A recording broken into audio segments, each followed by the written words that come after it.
I was reading the paper, the continuation of a front-page article on election reform. Not the most exciting topic, barely sustaining my interest, when I saw her picture. A young woman, younger than me. Probably it was a picture taken many years ago, when she was pretty enough to like having her picture taken. She was smiling, seemed to be completely happy. Odd pose for the obituary page. I skimmed the copy beside her picture. It must have been recent. She was only 37 when she died. An accident? Cancer, the paper said. I studied her picture, the smiling face. It was stunning. Her hair was cut short in a very striking, distinctive way. Looked blonde. I had seen a haircut exactly like that before, long ago. I was riding on a bus, alone, as a young boy. Across the aisle, a boy and girl, older, were amorously wrapped, kissing, completely absorbed. I peeked and stared. They were barely moving, making no sound. Their eyes were closed. They were whispering, kissing, cuddling. I couldn't hear. It seemed a tremendous mystery. Her hair was like that. Odd what you remember, and when it comes to mind. My mind returned to the picture in the paper. I read on. She was an artist, a painter, it said. I had some interest in painting. No talent for it myself, but I often went to galleries strictly to look, and the article cited numerous shows she'd been in, around town, but I had never heard of her. That was odd. I should have known her. Several people were quoted, including an artist of national renown, talking about what a brilliant, wonderful, and brave person she had been. How much she'd done for others, for her family. How talented she was. How busy she'd been right up to the last few days, when her strength must have finally failed. The paper listed survivors, and I did know a man with the husband's name. I'd played softball with him a few years ago before the guy's knees gave out and he had to stop. It was too bad. He was slow, but he could hit. And more than that, he was a good teammate, fun to be around. I wondered if it could be the same man. If it was, I should probably send a card.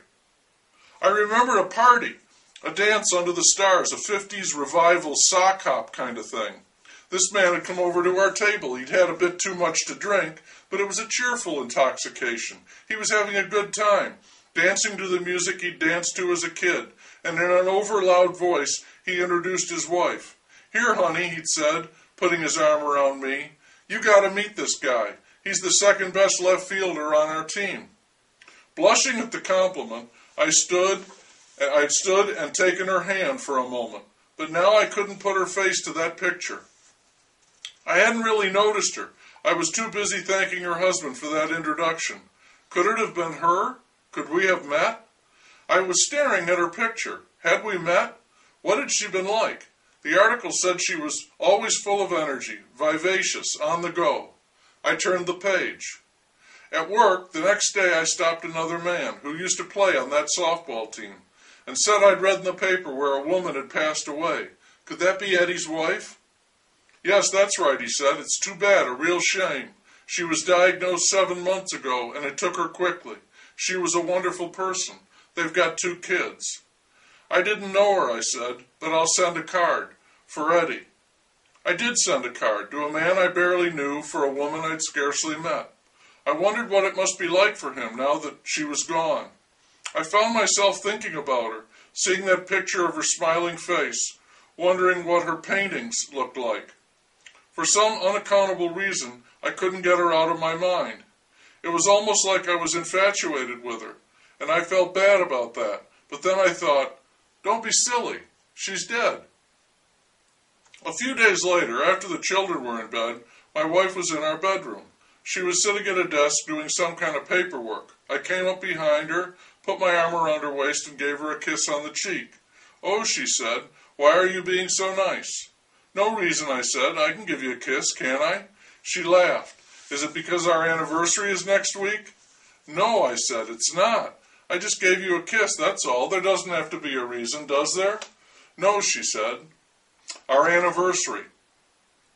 I went to a gallery, asking if they had any paintings by that woman, the one who had recently passed away. No, I was told, they didn't, but the young lady told me where she thought some might be. I really shouldn't be telling you this, she said, as she did. They are the competition. I went to the gallery she had named. Yes, they had several paintings of hers for sale, paintings she had made shortly before she died. I looked them over. They were pictures of bright creatures out of some personal mythology, I guessed. One of them, the smallest and least expensive, made me smile. I could see her in it, smiling, her eyes, that hair. I bought it. When my wife unwrapped it, she stared at it, frankly surprised, and said, "Oh, look at this. What a surprise. I don't know what to say." I had never given her anything like that before. My gifts were the standard spouse pleasers, jewelry, perfumes, a stab at clothing. "Do you like it?" I said. "Yes, I do," she said. It's not like anything I'd expect you to get for me." "And yet there it is," I said. "Do you know the artist?" she said. "The person who painted it?" "No," I said. "They told me it was done by a woman." I faltered. Then I added, "She's dead." "Oh." We found a place to hang it, in the living room, replacing the photograph of the Alps. Now she was in my house. It's all right, I told myself. She's dead. "It certainly changes the room," my wife said. "You like it?" I asked her again. "Yes, it's bright," she said. "A little..." "What?" "Different." "Okay, different?" I said. "Yes, sure," she said. "It'll grow on us." Later in bed I reached out my hand and began to massage her neck and shoulders. That's nice," she said. I continued. "You're being awfully attentive," she said. I did not reply, kept rubbing. "Well, it is our anniversary," I said. "Is there someone else?" she said. I was shocked. "No," I said. "Why do you say that? What makes you say that?" "Would you tell me if there was someone else?" she said. "There isn't," I said. "I don't know what you're talking about." "Don't be silly. There's no one else."